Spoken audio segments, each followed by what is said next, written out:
अस्सलाम वालेकुम अजीज़ तालिब मौलवी हज़रात, आप तमाम का नवाज़ उर्दू यूट्यूब चैनल में इस्तकबाल है।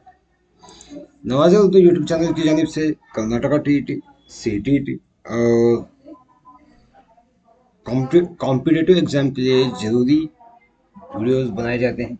तो आज का हमारा ये वीडियो टीईटी के तलबा के लिए, समाजी साइंस तलबा के लिए ख़ास करके मजलिस आमिला यानी इंतज़ामिया के मुताबिक हम मुतालिया करेंगे इस वीडियो में। तो चलो मजलिस आमिला क्या है देखिए। मरकजी मजलिस आमिला के बारे में। मजलिस आमिला यानी हुकूमत को अमल में लाने वाली मजलिस, जिसको हम जो लोग मुल्क की हुकूमत की बागडोर संभालते हैं उसके मुताबिक जानेंगे।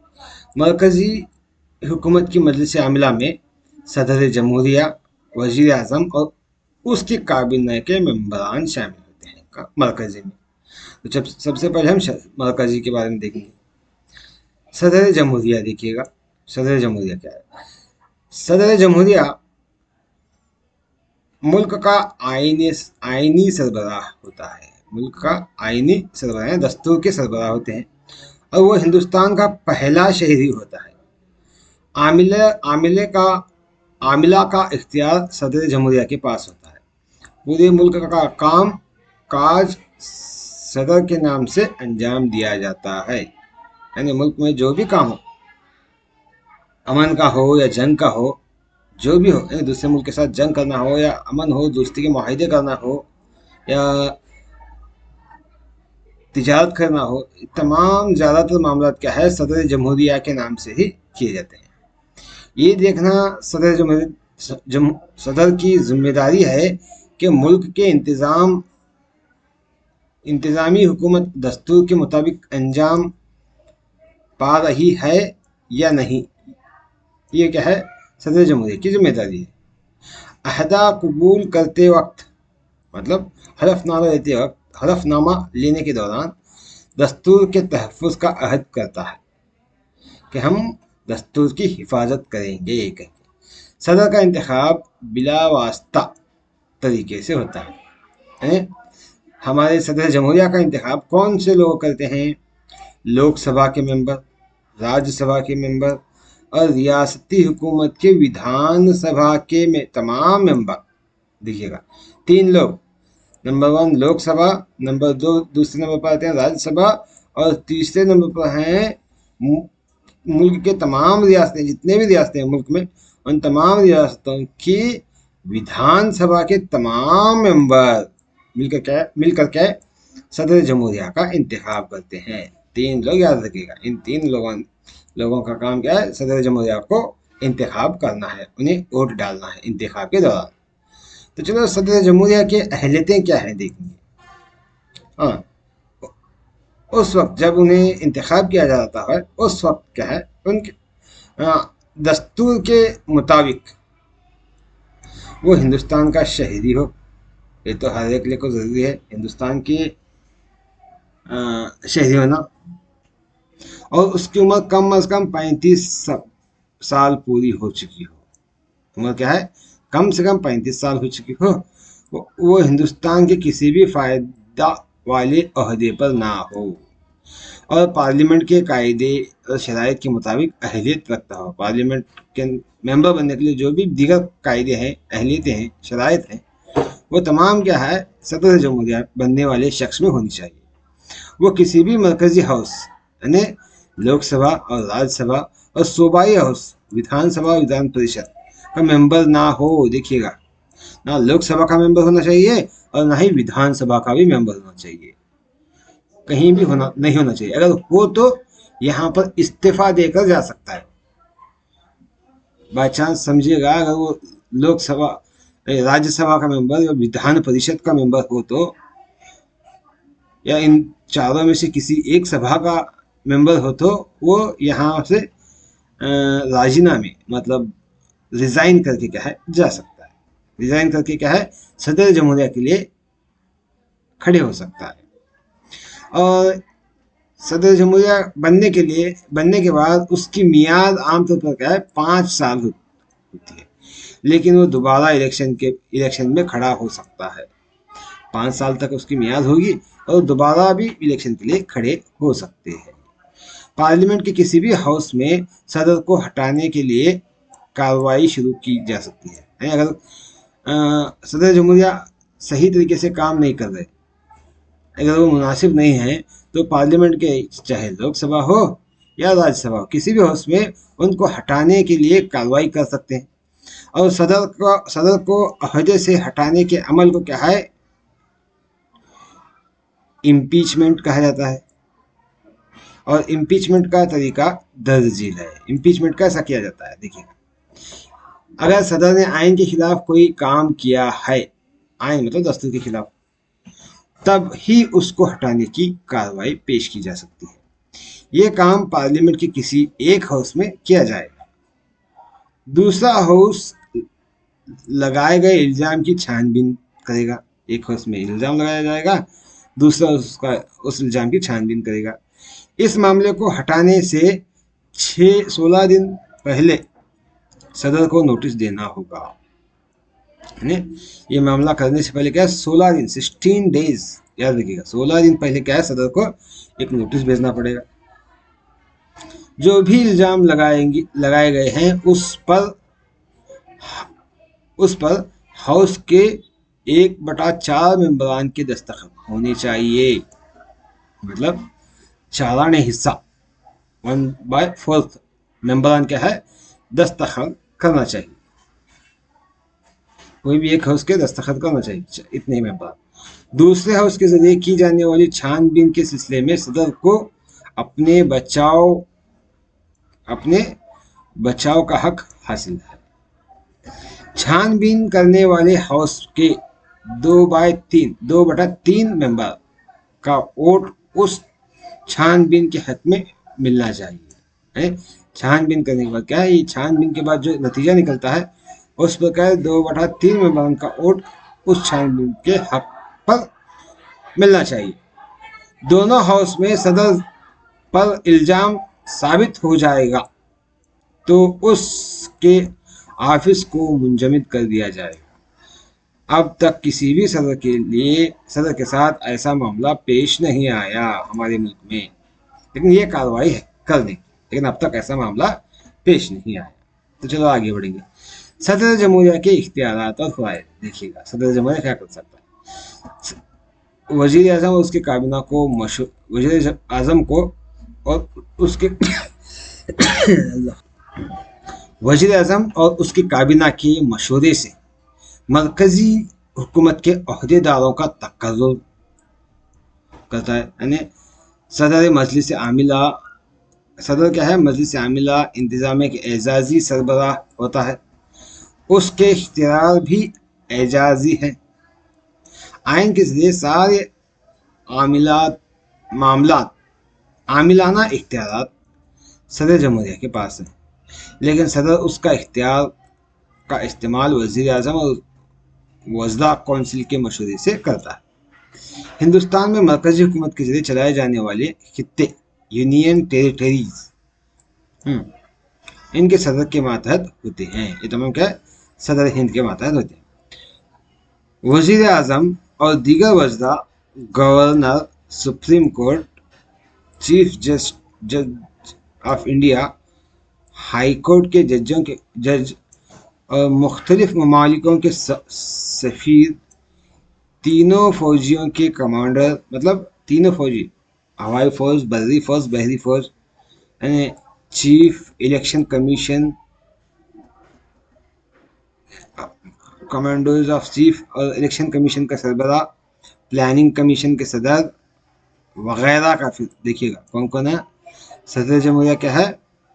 وزیر اعظم اور دیگر وزراء نمبر 2 ہے. تیسرے نمبر پر گورنروں کا، پورے ملک کے گورنروں کا، اور سپریم کورٹ کے ججز کا، چیف جج کا، اور ہائی کورٹ کے ججوں کا، اور مختلف ممالک کے لیے بھیجے جانے والے سفیر کا، اور تینوں فوجیوں کے کمانڈر ان چیف، بری فوج، بحری فوج، ہوائی فوجوں کے چیف کو، اور الیکشن کمیشن کا سربراہ کو، اور پلاننگ کمیشن کے صدر کو وغیرہ کو کیا ہے؟ تقرر صدر ہند کیا کرتے ہیں، یہ ان کے فرائض ہیں۔ صدر جمہوریہ کے اختیارات اور فرائض دیکھیے گا۔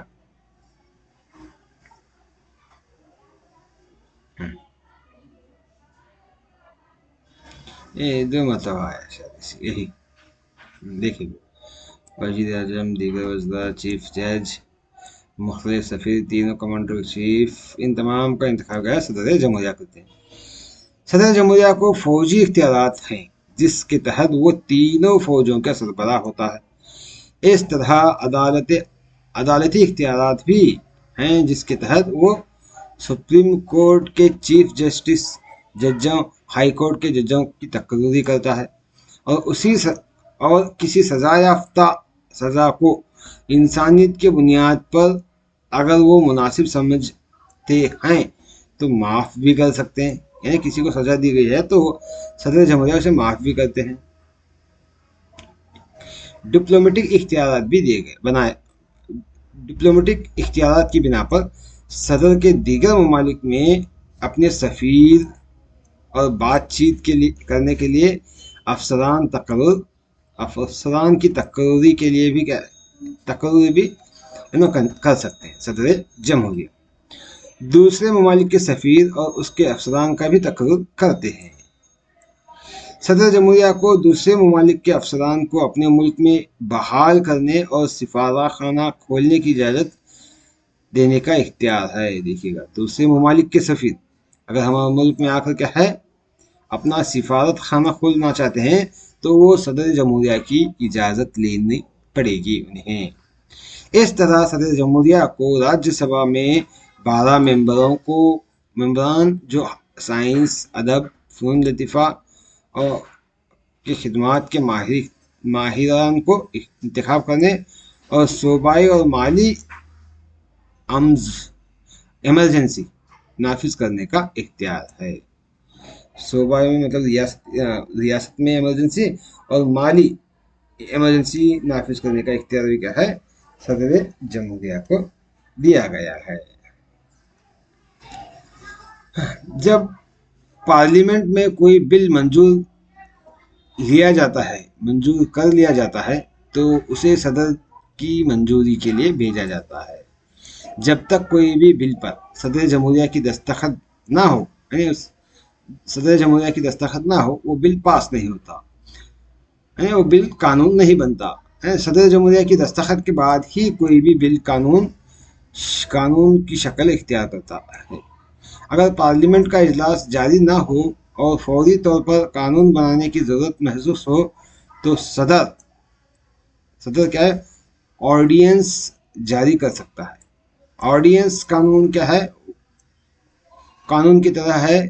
آرڈیننس وہ آرڈیننس قانون کی طرح ہی اہم ہوتا ہے۔ اس کے علاوہ ہنگامی حالات میں ملک کی بہتری کے نقطہ نظر سے صدر جمہوریہ کو کچھ خاص اختیارات بھی حاصل ہیں۔ صدر کے اس اختیارات کو ایمرجنسی نافذ کرنے کا اختیار بھی کہتے ہیں۔ صدر جمہوریہ کی غیر موجودگی میں نائب صدر جمہوریہ کے فرائض انجام دیتے ہیں۔ پارلیمنٹ کے دونوں ہاؤس کے ممبران کے ذریعے نائب صدر کا انتخاب کیا جاتا ہے۔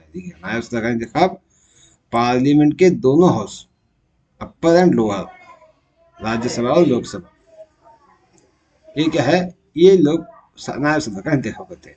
چلو نائب صدر کے بارے میں تھوڑا جانیں گے۔ جس طرح سے ہندوستان میں ایک صدر ہوتا ہے ٹھیک اسی طرح کیا ہے ہندوستان کا ایک نائب صدر بھی ہوتا ہے۔ اگر صدر کا آفس خالی رہا کچھ وجہ سے تو اس وقت کے آفس کی ذمہ داری نائب صدر پر ہوتی ہے کہ وہ صدر کے سارے کام انجام دیتا ہے۔ اگر صدر اور نائب صدر دونوں غیر حاضر ہو تو اس کے کام کی ذمہ داری سپریم کورٹ کی چیف جسٹس کو دیکھنا پڑتا ہے۔ دیکھیے گا، صدر بھی نہیں ہے اور نائب صدر بھی نہیں ہے، دونوں بھی نہیں ہے، تو ایسے موقع پر تیسرا شخص وہاں پر ملک کی صدارت کی ذمہ داری سنبھالنے والا کون؟ چیف جج، سپریم کورٹ کے چیف جج ہوتے ہیں۔ نائب صدر کی میعاد 5 سال ہے ان کی بھی، اور نائب صدر کا الیکشن رازداری بیلٹ پیپر کے ذریعے کیا جاتا ہے۔ लोक सभा और राज्यसभा के मेंबरान ही वोट में हिस्सा ले सकते हैं। सूबाई असम्बली नायब सदर के इलेक्शन में हिस्सा नहीं लेती। लिखिएगा, सूबाई असम्बली में कि कोई भी मेंबर क्या है, नायब सदर को इंतखाब करने का इख्तियार नहीं है। तनासब के हिसाब से वोट की गिनती की जा सकती है। नायब सदर के इख्तियारात और फ़राइज़। नायब सदर राज्यसभा का एक्स ऑफिशियो चेयरमैन होता है, राज्यसभा के काम काज को देखता है और ये उसका खास काम होता है। जब किसी से सदर का ऑफिस खाली हो जाता है तो नायब सदर उसके ऑफिस के काम की जिम्मेदारी संभालता है। ये मुल्क के अहम जलसे वगैरह की सदारत करता है। ये रहा नायब सदर के मतलब। अब हम आएंगे वजीर आजम, PM, prime minister of the India, उसके बारे में जानेंगे। मुल्क की हुकूमत की असल जिम्मेदारी वजीर आजम होती है, उसकी काबीना के मेंबरान की होती है। वजीर आजम को अवाम के जरिए सीधे तौर पर इलेक्शन के जरिए चुना जाता है। रास्त तरीके से लोकसभा का मेंबर चुना जाता है, वो लोकसभा का मेंबर चुना जाता है, वो पार्टी का लीडर होता है। वो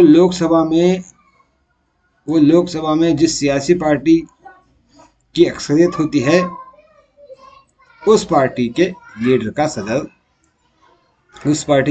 सदर जमहूरिया के जरिए वजीर आजम के ओहदे पर इंतखाब किया जाता है। उसके बाद वजीर आजम के मशवरे पर दीगर वज़रा की तकर्री सदर के हाथों की जाती है।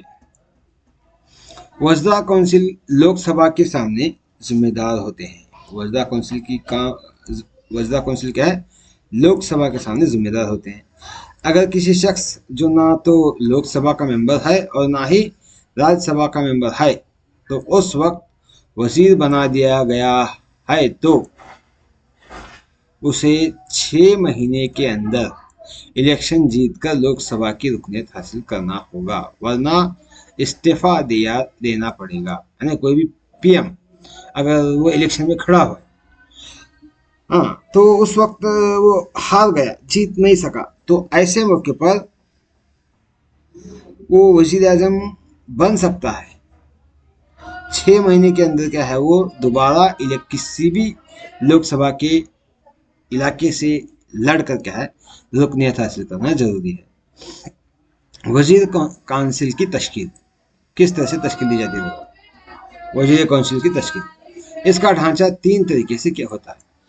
पहला क्या है, वज़राए काबीना। ये वज़रा बड़े ही सीनियर और तजुर्बाकार होते हैं। मनसूबा साजी के मामले में ये वज़रा पूरी तरह जिम्मेदार हैं। ये अपनी वजारत का सियासी सरबराह होता है। वजीर मुमलिकत, ये काबीना वजीर के माऊन होते हैं और कभी कभी मुकम्मल तौर पर हुकूमत की जिम्मेदारी भी दी जाती है। नायब वजीर, ये सीनियर वजीर की मदद करता है और मुख्तलिफ महकमा के मुख्तलिफ कामों को निपटने में मददगार होता है। वज़रा की तादाद, आइन की तरमीम 2023 के मुताबिक वज़रा की तादाद वज़ीर आज़म को भी शामिल करके लोकसभा के कुल तादाद के 15% से ज़्यादा नहीं होनी चाहिए। 15% से ज़्यादा नहीं होनी चाहिए, याद रखिए, 15% से ज़्यादा नहीं होनी चाहिए।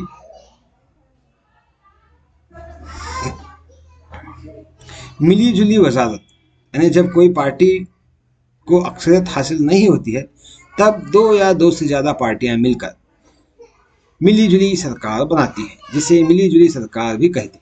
मुख्तलिफ पार्टियों के आम नज़रियात की बुनियाद पर एक समझौता हो जाता है और एक दूसरे से मिलकर हुकूमत साजी का काम करते हैं। वज़ीर आज़म के इख्तियारात और फ़राइज़ क्या हैं? देखिए, वज़ीर आज़म अपनी काबीना का सरबराह होता है। वही काबीना के मेंबरान का इंतखाब करता है, उन्हें अहदे तकसीम करता है और वही तमाम महकमों के काम काज में رابطہ اور تال میل پیدا کرتا ہے؟ وزیر اعظم ہی اپنی کابینہ کے اجلاس کی صدارت کرتا ہے۔ وزیر اعظم کیا اپنی کابینہ کے اجلاس کی صدارت کرتا ہے؟ وہ صدر اور کابینہ کے درمیان کڑی کا کام کرتا ہے۔ صدر اور کابینہ کے درمیان کڑی کا کام، دونوں کو ملانے کا، دونوں کے درمیان میں جو ضروری کام ہے وہ کرتا ہے۔ کابینہ کے فیصلوں کو قوانین بنانے کے متعلق نئی تجاویز کی معلومات سے صدر جمہوریہ کو آگاہ کرنا بھی وزیر اعظم کا کام ہے۔ وزیر اعظم کا ملک کی خارجہ پالیسی بنانے میں اور وزیر اعظم کا اہم کردار ہوتا ہے۔ وزیر اعظم ایکس آفیسیو چیئرمین برائے پلاننگ کمیشن کے ایکس آفیسیو چیئرمین ہوتے ہیں، اور قومی ترقیاتی کونسل کے بھی کیا ہے وہ چیئرمین ہوتے ہیں، یعنی planning commission and national development council کے بھی کیا ہے وہ ایکس آفیسیو چیئرمین ہوتے ہیں۔ کابینہ کے ممبران اور ان کے فرائض، کیا ہے؟ ملک کو درپیش مسائل حل کرنے کے لیے قانون بنانے اور عوام اور ملک کی ترقی کے لیے منصوبہ بنانے، معاشی، سماجی، تعلیمی، خارجی اور دیگر پالیسی تیار کرنا، سالانہ بجٹ تیار کرنا، دوسرے ملکوں سے سیاسی، فوجی، تجارتی تعلقات کا کام کرنا، نئے قانون بنانے کی تجاویز تیار کرنا اور پارلیمنٹ سے ان سب کے لیے منظوری حاصل کرنا وغیرہ کابینہ ممبران کے فرائض ہیں۔ کابینہ کے تمام وزراء کابینہ میں لیے گئے فیصلوں کے پابند ہوتے ہیں۔ وزیر اعظم کا استعفیٰ دینے سے کابینہ کے تمام ممبروں کا استعفیٰ مانا جاتا ہے۔ اگر وزیر اعظم ایک ہی استعفیٰ دیا تو تمام کابینہ وہاں پر کیا ہے مستعفی ہو جاتی ہے، یعنی وہ اپنے عہدے سے ہٹنا پڑتا ہے۔ یہ رہا مرکزی حکومت کا مجلس عاملہ۔ اب ہم صوبائی مجلس عاملہ دیکھیں گے۔ صوبائی مجلس عاملہ ہندوستان میں صوبائی حکومت کے لیے الگ سے آئین نہیں بنایا گیا۔ سبھی صوبوں کے لیے جموں اور کشمیر کو چھوڑ کر ایک ہی آئین ہے، تو کام بھی تمام صوبوں کے لیے ایک جیسے ہیں۔ صوبائی سطح پر حکومت کا سربراہ گورنر اور دوسرے وزیر اعلیٰ ہوتے ہیں، اور دوسرے کیا ہے وزیر اعلیٰ۔ سب سے پہلے گورنر، اس کے بعد وزیر اعلیٰ اور دیگر وزراء ہوتے ہیں۔ گورنر صوبے کے سربراہ ہوتے ہیں اور وزیر اعلیٰ صوبائی حکومت کا سربراہ ہوتا ہے۔ جیسا کہ مرکزی حکومت میں پارلیمنٹ کے سامنے جوابدہ ہے، اسی طرح صوبائی حکومت کے جوابدہ ہیں۔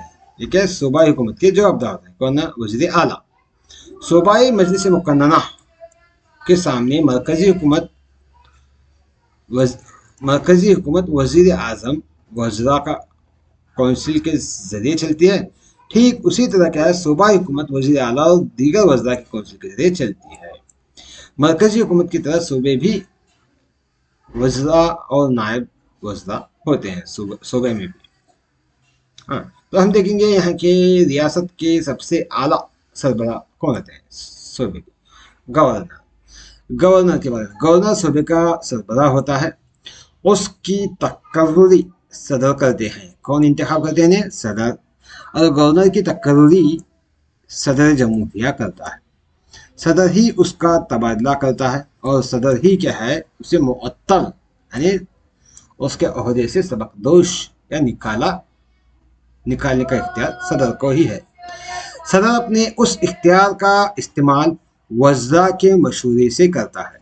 گورنر کو اس صوبے کا نہیں ہونا چاہیے، اور جو بھی شخص گورنر بننا چاہتا ہے وہ اپنے ریاست کا گورنر نہیں بن سکتا، اپنے صوبے کا، اسے دوسرے صوبے میں ڈالا جاتا ہے۔ جہاں اسے تقرر کیا جاتا ہے اسے کسی پارٹی کا نہیں ہونا چاہیے اور سیاست شامل نہیں ہونا چاہیے۔ گورنر کے عہدے کے لیے اہلیت ہے، کیا ہے کہ فرد کو ہندوستان کا شہری ہونا چاہیے، اس کی عمر بھی کیا ہے 35 سال ہونی چاہیے۔ جس طرح سے सदर की उम्र भी 35 साल है, गवर्नर की उम्र भी 35 साल है। किसी मुनाफा के ओहदे पर नहीं होना चाहिए। मरकजी और सूबाई मजलिस मुकन्नना का मेंबर नहीं होना चाहिए। ये भी जिस तरह से सदर के लिए अहलियतें काबिलियतें हैं, वही क्या है इस पे भी होना चाहिए। और इसकी मियाद भी 5 साल होती है, लेकिन किसी अहम वजूहत की वजह से वक्त से पहले भी हटाया जा सकता है। सदर उसे मुअत्तल करता है। कोई भी गवर्नर की रजामंदी से ऑफिस में बैठने का हकदार होता है। कोई भी क्या है कोई भी गवर्नर सदर की रजामंदी होनी चाहिए उसको।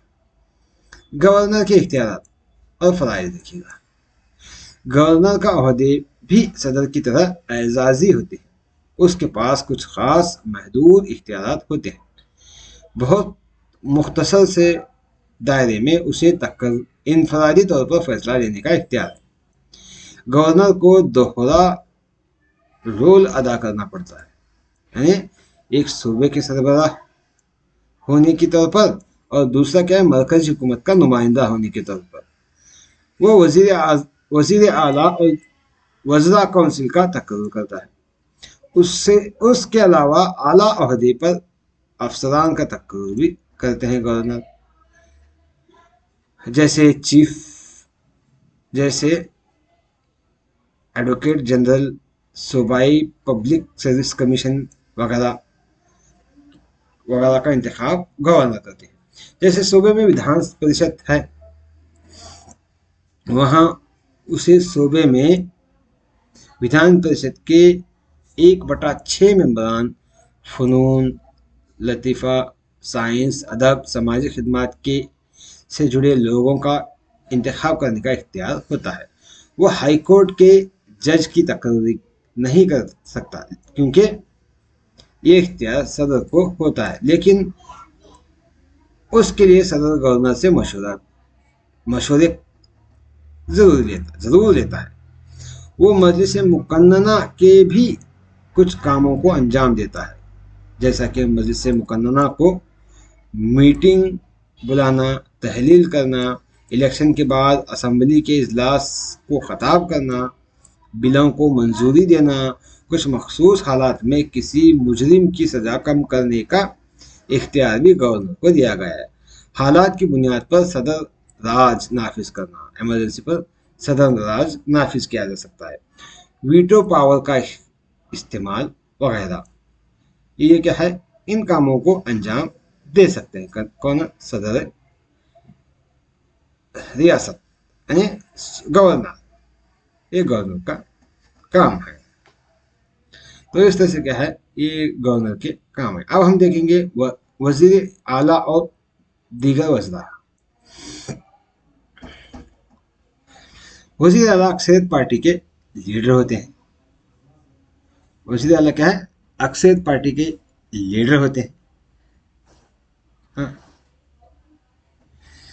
जो बहुत से वजीरों को चुनता है और विधानसभा का मेंबर होता है, जो अवामी वोट के जरिए चुना जाता है।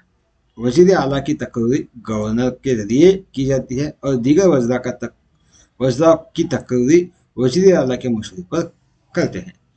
किसी भी सूबे के वजीर आला और दीगर वज़रा को कौंसिल ही हकीकी आमिला है। दीगर वज़रा की कौंसिल ही हकीकी आमिला है, यानी अमल करने वाली, हुकूमत चलाने वाली। सूबाई ताकत का मरकज़ है, जो सूबे की तमाम पॉलिसी को तैयार करता है, सूबे के अंदर नाफिज करता है। वजीर आला और अक्सरियत वाली पार्टी का लीडर होता है और वजीर चुनता है।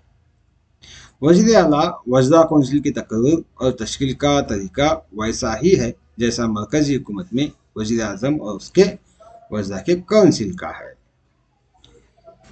इज्तिमाई जिम्मेदारियाँ देखिएगा, वजीर आला और वज़रा कौंसिल इज्तिमाई तौर पर असम्बली के सामने जिम्मेदार होते हैं, ठीक वैसे ही जैसे मरकजी हुकूमत में वजीर आज़म और काउंसिल की जिम्मेदारी होती है।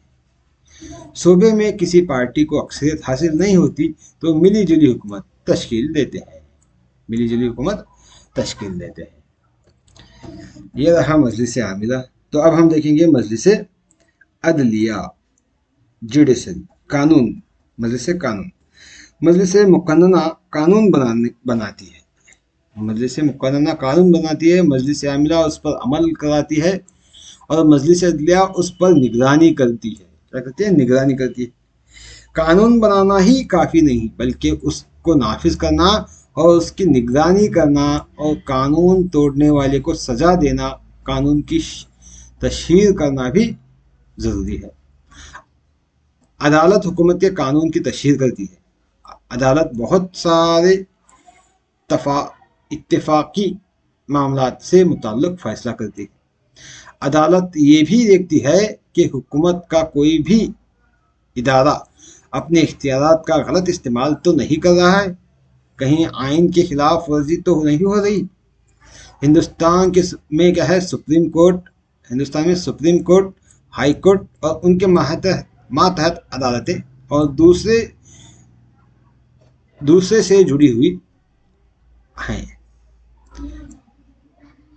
अदालत के इस निज़ाम में सुप्रीम कोर्ट का सबसे ऊंचा मुकाम हासिल है। सुप्रीम कोर्ट नई दिल्ली में है और सुप्रीम कोर्ट में एक चीफ जज और 25 दीगर जज होते हैं। एक चीफ जज और 25 दीगर जज, तो कुल 26 होते हैं, जिनका तकर्रुर क्या है? सदर जमहूरिया करता है। हिंदुस्तान में जितने भी कोर्ट हैं वो सब सुप्रीम कोर्ट के ज़ेर निगरान होते हैं। सुप्रीम कोर्ट के बारे में क्या है? सुप्रीम कोर्ट दस्तूर में दर्जशुदा बुनियादी हुकूक की तहफ़्फ़ुज़ की जिम्मेदारी सुप्रीम कोर्ट की है। बुनियादी हुकूक से महरूम किया गया शहरी बराह रास्त सुप्रीम कोर्ट से इंसाफ तलब कर सकता है। हिंदुस्तान की मुख्तलिफ रियासतों के दरमियान पैदा होने वाले झगड़ों तनाज़ात को तय करने की जिम्मेदारी सुप्रीम कोर्ट की होती है।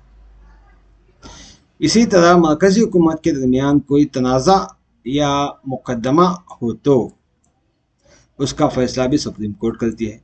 पार्लियामेंट के बनाए हुए कवानीन अगर दस्तूर की दफ़ात से टकराते हों तो सुप्रीम कोर्ट उन कवानीन को गैर दस्तूरी कानून करार देकर रद्द कर सकती है। अगर कोई कानून क्या है? पार्लियामेंट के बनाए हुए कवानीन अगर दस्तूर की दफ़ात से टकराती हैं तो सुप्रीम कोर्ट उन कवानीन को गैर दस्तूरी करके क्या है? उसको रद्द कर सकती है। इस तरह सुप्रीम कोर्ट हमारे दस्तूर की हिफाजत करती है। मातहत अदालत के जरिए किया गया कोई भी फैसला किसी शहरी के लिए अगर नाकाबिल कबूल हो तो सुप्रीम कोर्ट से इंसाफ तलब कर सकता है। सुप्रीम कोर्ट मातहत अदालत के लिए अदालत के लिए गए फैसलों पर गौर करने का इख्तियार रखती है। सुप्रीम कोर्ट के जज का तकर्रुर के लिए अहलियत है कि फर्द हिंदुस्तान का शहरी हो, हाई कोर्ट में कम से कम 5 साल जज के ओहदे पर काम किया हो, 5 साल के जज बनना है। कहाँ? हाई कोर्ट में। ऐसे शख्स के सुप्रीम कोर्ट का जज बन सकता है। हाई कोर्ट या सुप्रीम कोर्ट में 10 साल तक एडवोकेट रहा हो या और सदर की नज़र में एक अच्छा मिसाली कानूनदा होना चाहिए। सुप्रीम कोर्ट के जज में दीगर जजों की तकर्रुरी के ज़रिए होती है। जब सुप्रीम कोर्ट और हाई कोर्ट में जजों की तकर्रुरी करनी होती है तो सदर चीफ जज से मशवरा करता है और आइन के मुताबिक सुप्रीम कोर्ट का जज 65 साल की उम्र तक अपने ओहदे पर नाफिज रहेगा। 65 साल की उम्र तक क्या है? वो नाफिज रह सकता है। लेकिन किसी अहम वजूहात या गलत सलूक या सलाहियत में कमी साबित होने की पर मुअत्तल किया जा सकता है। सुप्रीम कोर्ट के जज को मुअत्तल करना एक बड़ा पेचीदा काम है। सदर के हुक्म के मुताबिक जज को मुअत्तल किया जा सकता है लेकिन उसकी कार्रवाई पार्लियामेंट के हाउस के जरिए की जाती थी। कुल मेंबरान की तादाद का 2/3 वोट अगर उसके खिलाफ दिया गया है तो ये रेजोल्यूशन दोनों हाउस से पास होना चाहिए। हाँ, और ये बात पहले साबित होना चाहिए कि जज ने कोई गलत अमल किया है या उसकी सलाहियत में कमी वाक़या हुई है, या दफ़ा नंबर 224/24 के तहत 24 का 4वें हिस्से के तहत इसकी छानबीन होनी चाहिए और ये बात पूरे तौर पर साबित हो जाए कि जज ने गलत सलूक किया हो, उसकी जहनी सलाहियत कम है, तभी पार्लियामेंट के दोनों हाउस में इसके खिलाफ में वोट डाले जाएंगे और अगर 2/3 इसके खिलाफ जाते हैं तो सदर को भेज दिया जाएगा और सदर क्या है उसे मुअत्तल कर देता है। जज के मुअत्तली का तरीका लंबा और मुश्किल है, इसी वजह से जज को एक तहफ़्फ़ुज़ मिलता है और वह किसी बड़े अफसर या वजीर के दबाव में नहीं रहता। इसकी कोई भी जाती मुफाद की बुनियाद पर आसानी से हटा नहीं सकता। अदलिया एक आज़ाद महकमा है और अदलिया हुकूमत के दरमियान एक तवाज़ुन कायम रहता है। अदलिया की आज़ादी उसके इख्तियारात पर कोई आंच नहीं आ पाता है। सुप्रीम कोर्ट का इख्तियारी इलाका देखिएगा। सुप्रीम कोर्ट का इख्तियारी इलाका, हिंदुस्तानी सुप्रीम कोर्ट का इख्तियारी इलाका बड़ा वसी है। सुप्रीम कोर्ट के फैसले को हिंदुस्तान की तमाम अदालतों को मानना पड़ता है। हिंदुस्तान में आखिरी फैसला सुप्रीम कोर्ट का होगा। इसके फैसलों पर कोई दूसरी अदालत तनकीद नहीं कर सकती या मानने से इनकार नहीं कर सकती। मंदजजील से इसके इख्तियारात और काम का पता चलता है। सबसे पहले दफ़ा नंबर 131 के तहत बराह रास्त सुप्रीम कोर्ट में मुकदमा दायर किया जा सकता है 131 दफ़ा के तहत, और 132 दफ़ा के तहत हाईकोर्ट को फैसला अगर किसी को कबूल नहीं है, हाईकोर्ट का फैसला अगर किसी को कबूल नहीं है तो वो सुप्रीम कोर्ट जाने की दरख्वास्त कर सकता है, लेकिन उसे हाईकोर्ट से सनद लेनी पड़ेगी कि वो मुकदमा अपील के लायक है या नहीं। दफ़ा नंबर 143 के तहत सदर जमहूरिया ज़रूरत पड़ने पर कानूनी सलाह लेता है। सदर जमहूरिया क्या कानूनी सलाह ले सकता है। दफ़ा नंबर 143 के तहत अगर कोई शहरी के बुनियादी हुकूक पर किसी तरह का हमला हुआ है तो वो हाईकोर्ट या सुप्रीम कोर्ट में इंसाफ के लिए रिट अर्जी दाखिल कर सकता है। सुप्रीम कोर्ट दस्तावेजात को रिकॉर्ड के तौर पर रखती है। इस अदालत में जितने भी मुकदमों का हल निकाला गया हो वो तमाम फाइल रिकॉर्ड रख ली जाती है। हाँ, सुप्रीम कोर्ट के तमाम फैसले बड़े अहम होते हैं। ये फाइल एक सबूत के तौर पर माने जाते हैं। अगर कोई मुस्तकबिल में एक ही जैसा मुकदमा दायर होता है तो अदालत की नाफरमानी करने पर सुप्रीम कोर्ट को सजा देने का इख्तियार होता है। सुप्रीम कोर्ट, हाई कोर्ट और माऊन कोर्ट का निगरानकार होता है, इन तीनों का, और वो सिर्फ नज़्म व नुस्ख ही नहीं देखता, है उन अदालतों के जरिए किए गए फैसलों की भी निगरानी करता है सुप्रीम कोर्ट। अब हम आएंगे हाई कोर्ट, जो रियासत का आला अदालत है। वो मुल्क का आला अदालत, ये रियासत का आला अदालत होता है। सूबे में एक हाई कोर्ट होता है। माऊन कोर्ट का निज़ाम कायम होता है। तमाम सूबों में एक हाई कोर्ट होता है। आइन में दफ़ा नंबर 214 में उसे درج کیا گیا ہے۔ پارلیمنٹ اگر چاہے تو ایک ہائی کورٹ ایک سے زیادہ صوبوں اور یونین ٹیریٹری کے لیے ہو سکتا ہے۔ فی الحال ہمارے ملک ہندوستان میں 25 ہائی کورٹ ہیں۔ کتنے ہیں؟ 25 ریاستیں 30 لیکن 25 ہائی کورٹ ہیں۔ ہر ہائی کورٹ میں چیف جسٹس اس کے معاون جج ہوتے ہیں۔ تمام ججوں کے ذریعے بحال کیے جاتے ہیں۔ صدر چیف جج کی تقرر پر سپریم کورٹ کے چیف جج اور صوبے کے گورنر کے مشورے پر کرتا ہے، اور دیگر ججوں کی تقرری کے لیے صدر جمہوریہ ہائی کورٹ کے چیف جج سے بھی صلاح لیتا ہے، اور جو اسی صوبے کی ہائی کورٹ کا ہونا چاہیے۔ ہائی کورٹ کے جج کے لیے اہلیت یہ ہے کہ فرد ہندوستان کا شہری ہو، ہندوستان کی کسی بھی عدالت میں کم از کم 10 سال جج کی حیثیت سے کام کیا ہو، یا وہ ہائی کورٹ میں کم سے کم 10 سال ایڈوکیٹ رہا ہو۔ دو میں سے ایک ہونا چاہیے، 10 سال تک جج ہونا یا 10 سال تک ایڈوکیٹ رہنا کا ہائی کورٹ میں۔ ہاں، کسی بھی ہائی کورٹ کے جج کا ریٹائرمنٹ 62 سال ہے، ان کا 65 سال ہے، سپریم کورٹ کا ان کا 62 سال ہوتا ہے، لیکن اس سے پہلے بھی انہیں صدر کی استعفیٰ دے سکتا ہے یا اسے معطل کیا جا سکتا ہے۔ اس کے معطلی کا طریقہ بھی وہی ہے جو سپریم کورٹ کے جج کا ہوتا ہے۔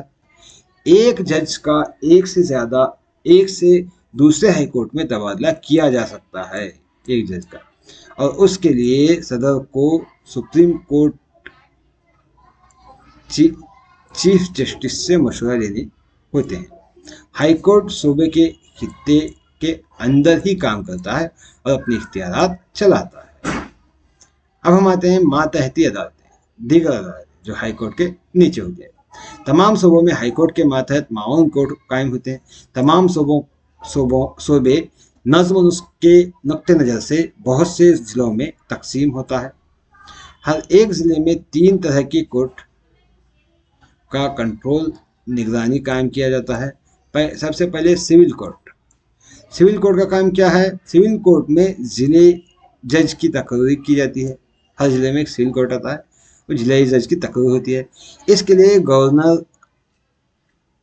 اس کا تقرر کون؟ گورنر ہائی کورٹ کے چیف جج کی سزا پر کرتا ہے۔ ضلعی جج کا اصل دائرہ عمل اپیل کی سنوائی کرنا ہے۔ یہ دیوانی معاملہ جیسے جائیداد کا معاملہ، شادی و طلاق کا معاملہ، دیوالیہ، نابالغ بچوں کی سرپرستی کا معاملہ وغیرہ معاملے کی سنوائی کرتا ہے۔ وہ معاون جج اور چیف عدالت کے فیصلوں کے خلاف اپیل کو بھی قبول کرتا ہے۔ اس کے بھی 3 درجے ہیں، فرسٹ کلاس، سیکنڈ کلاس اور تھرڈ کلاس۔ کیا ہے فرسٹ؟ اور اس کے بعد آتے ہیں فوجداری کورٹ، کرمنل کورٹ جو کرمنل معاملے ہوتے ہیں۔ اس کورٹ میں مار پیٹ، لڑائی جھگڑے، قتل، چوری، ڈکیتی وغیرہ جیسے مقدمے کی سنوائی ہوتی ہے۔ اسے فوجداری یا سیشن کورٹ بھی کہتے ہیں۔ اس کے بھی 3 درجے ہوتے ہیں، first class, second class, third class magistrate. اور ریونیو کورٹ، ہر ضلع میں محصول عدالت ہوتی ہے۔ جو سب سے نچلی عدالت سمجھا جاتا ہے وہ ہے تحصیلداری عدالت۔ ریونیو کورٹ میں کیا ہے؟ تحصیلداری عدالت، یعنی ہر تعلقہ میں کیا ہے؟ یہ ہوتی ہے تحصیلدار کے آفس میں۔ اس کی اختیار دیا جاتا ہے کہ وہ زمین اور جائیداد کی ٹیکس وصولی کا کام کریں اور اس کے مطابق دیگر معاملات کی نگرانی کرے اور فیصلہ کرے۔ اس کے علاوہ لوک عدالت، گراہک کی عدالت، بچوں کی عدالت وغیرہ بھی اس میں آتے ہیں۔ یہ رہے آج کے ہمارے ویڈیو کے اہم نکات۔